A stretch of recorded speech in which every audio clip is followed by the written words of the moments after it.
അപ്പോൾ ഇന്നത്തെ വീഡിയോ എന്ന് പറഞ്ഞാൽ ഗെറ്റ് റെഡി വിത്ത് മീ. നമുക്ക് തുടങ്ങിയാലോ? അപ്പോൾ ഞാൻ ആദ്യം ഇവിടെ എടുക്കുന്നത് നിവിയുടെ ഒരു മോയ്സ്ചറൈസർ ആണ്. ഇത് ഞാൻ മുഖത്ത് നന്നായിട്ട് അപ്ലൈ ചെയ്ത് കൊടുക്കുന്നുണ്ട്. നന്നായി അപ്ലൈ ചെയ്യുന്നുണ്ട്.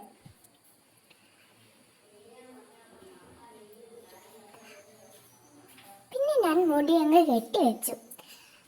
അടുത്തതായി ഞാനിവിടെ ഒരു മാറ്റ് ലിപ്സിൻ്റെ ലിപ്സ്റ്റിക്കാണ് ഉപയോഗിക്കുന്നത്. നിങ്ങൾ ഏത് ലിപ്സ്റ്റിക്കാണ് ഉപയോഗിക്കുന്നതെന്ന് കമൻറ്റിൽ ഇടണേ. ഞാൻ ഇട്ടു. അത് കഴിഞ്ഞ് ഞാൻ ഹിമാലയയുടെ ലിപ് ബാം ഇട്ടു. ചുണ്ട് ഡ്രൈ ആവുന്നത് കൊണ്ടാണ് ഞാൻ ലിപ് ബാം ഇട്ടുന്നത്. ഞാനൊരു തുള്ളി എടുത്ത് ചുണ്ടിൽ തേച്ചിട്ടാണ് റബ്ബ് ചെയ്തത്. അധികം ഇട്ടാൽ ഭയങ്കര സോഫ്റ്റ്നെസ് ആയി പോവും. കുറച്ച് തേച്ച് ഞാൻ ചെയ്തു.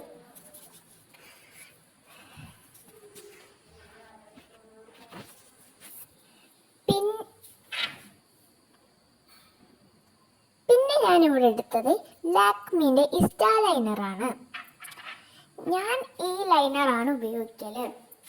ഇത് ഞാൻ നന്നായിട്ടങ്ങ് എഴുതി കണ്ണിൽ ഞാൻ ചെറുതായിട്ടൊന്ന് അപ്ലൈ ചെയ്ത് എഴുതി.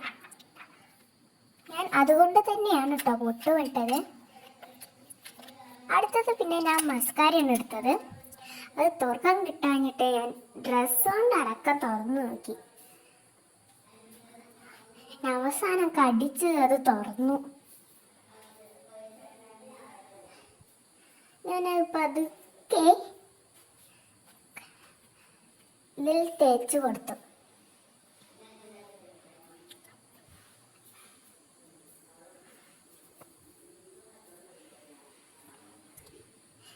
ഇത് തേക്കുമ്പോൾ എനിക്ക് അത്ര കൺപീലില്ല, അതുകൊണ്ട് തേക്കുമ്പോൾ അത്ര അറിയുന്നൊന്നുമില്ല വീഡിയോയിൽ. എന്നാലും ഞാൻ ഇവിടെ നിന്ന് മേക്കപ്പ് ചെയ്തപ്പോൾ എനിക്ക് കുറച്ചൊക്കെ തോന്നി, പക്ഷെ വീഡിയോയിൽ അത് കാണാനില്ല. പിന്നെ ഞാൻ എൻ്റെ ഒരു ഐ ഷാഡോ മീറ്റിൻ്റെ ഒരു ഐ ഷാഡോൻ്റെ സെറ്റാട്ടോ കാണിച്ചു തരുന്നത്. ഗ്രീനിൻ്റെ ഷെയ്ഡുണ്ട്, ഓറഞ്ചിൻ്റെ ഷെയ്ഡുണ്ട്, ബ്ലൂ ഷെയ്ഡുണ്ട്, പിന്നെ പിങ്കിൻ്റെയും വയലറ്റിൻ്റെ ഷെയ്ഡുണ്ട്.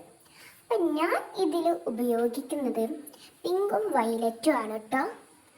അപ്പം പിങ്കും വയലറ്റും ആണ് കേട്ടോ എനിക്ക് ഇഷ്ടമുള്ളത്. അപ്പം അത് രണ്ടുമാണ് ഞാൻ കണ്ണിൻ്റെ മേലെ അപ്ലൈ ചെയ്ത് കൊടുക്കുന്നത്. ആദ്യം ഞാൻ പിങ്ക് അപ്ലൈ ചെയ്തു. പിങ്ക് നേരം പോലും വരാത്തോണ്ട് ഞാൻ നന്നായിട്ട് ഉരച്ചിട്ടാട്ടോ കണ്ണിന് മേലെ ഇട്ടത്.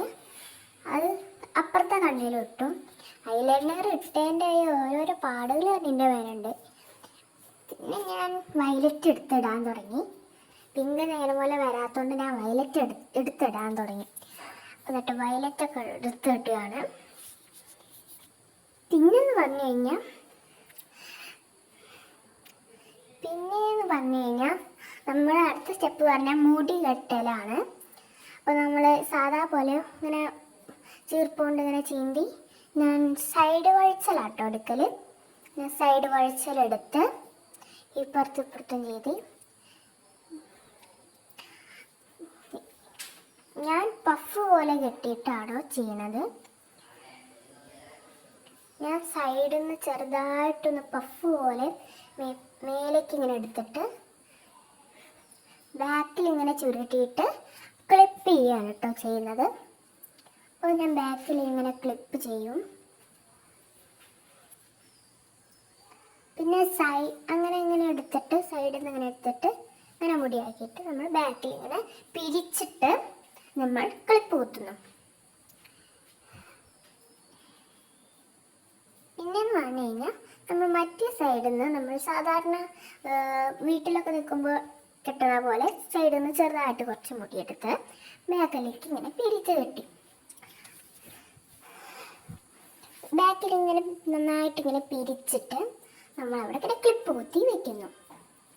അപ്പോൾ ഈ വീഡിയോ ഇഷ്ടമായാൽ ലൈക്ക് ചെയ്യുക, സബ്സ്ക്രൈബ് ചെയ്യുക. അപ്പോൾ അടുത്ത വീഡിയോയിൽ കാണാം. ബൈ.